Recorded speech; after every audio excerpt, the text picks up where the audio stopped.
Text glowing effect কীভাবে করবেন কাইনেমাস্টার অ্যাপের মাধ্যমে। আপনারা দেখছেন tech Buddha Bangla YouTube channel.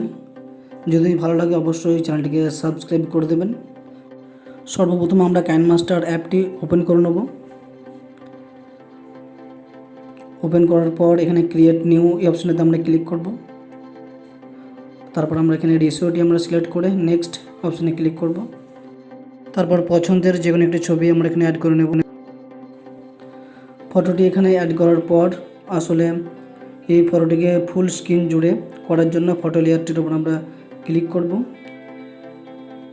এবং তারপর এটিকে আমাদের মিউজিক অনুযায়ী এটিকে আমরা বাড়িয়ে নেব। এরপর আমাদের কাজ হবে ছবিটিকে পুরো স্ক্রিন জুড়ে করে নেওয়া। এর জন্য অপশানে ক্লিক করব এবং ছবিটিকে জুম করার মাধ্যমে পুরো স্ক্রিন জুড়ে করে নেব। তারপর এই সমান যে আইকন দেখতে পাচ্ছি আইকনটির উপর আমরা ক্লিক করে নেব। সমান অপশানে ক্লিক করে এই টিক অপশানটিতে আমরা ক্লিক করব। ছবিটি কিন্তু পুরো স্ক্রিন জুড়ে হয়ে গেছে। এরপর আমরা টেক্সট অ্যাড করার জন্য এই লেয়ার অপশানটিতে আমরা ক্লিক করব। তারপর এই টেক্সট অপশানটিতে আবার ক্লিক করব। এরপর আমরা এখানে যে কোনো একটি টেক্সট আমরা অ্যাড করব। টেক্সটটিকে অ্যাড করার পর আমরা এখানে টেক্সটের সাইজ আমরা এখানে ঠিক করে নেব। তারপর টেক্সটের কালার আমরা চেঞ্জ করব। তাই এই অপশানে ক্লিক করব এবং এখানে টেক্সটের কালার আমি এখানে রেড কালারটি চুজ করছি। যাই হোক, তারপর আমরা একটু নিচের দিকে আসব এবং এখানে যে একটি শ্যাডো বলে অপশান দেখতে পাচ্ছি ওই অপশানটিতে ক্লিক করব এবং এটিকে এনেবল করব এবং তারপর এখানে এই কালার যে অপশানটিতে আমরা এখানে এটাতে ক্লিক করব। তারপর এখানেও কিন্তু রেড কালারটা চুজ করব। যাই হোক, এরপর আমরা এটিকে বাড়িয়ে কিন্তু একটু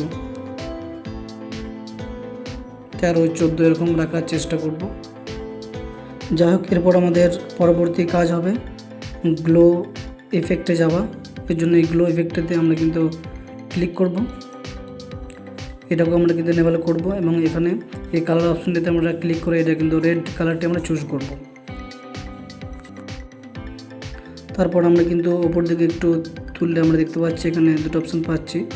এটা হচ্ছে স্পিরিট, এই অপশানটাকে আমরা একটু বাড়াবো এবং এখানে এটিকে প্রায় 31 এরকম রাখার চেষ্টা করব এবং নিচের যে অপশানটা পাচ্ছি সেটাকে আমরা কিন্তু ফুল বাড়িয়ে দেবো সাইজটা।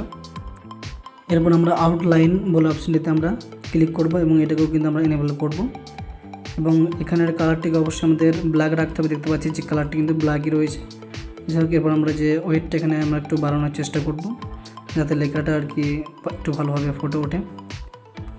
আপনি যদি ভাবেন যে ইফেক্টটাকে আরও একটু বেটার করে যেতে পারে তাহলে আবার এই টেক্সট লেয়ার আমরা কিন্তু আবার ক্লিক করব এবং গ্লো বলে যে ইফেক্টটা আছে সেই ইফেক্টটাতে আমরা কিন্তু আবার ক্লিক করব।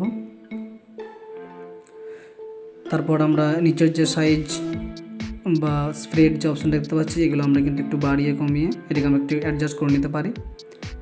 যাই হোক, তো আমাদের এখানে কাজটি সম্পন্ন হলো। ভিডিওটি যদি ভালো লাগে অবশ্যই ভিডিওটিতে একটি লাইক করবেন এবং চ্যানেলটিকে সাবস্ক্রাইব করতে ভুলবেন না। ধন্যবাদ।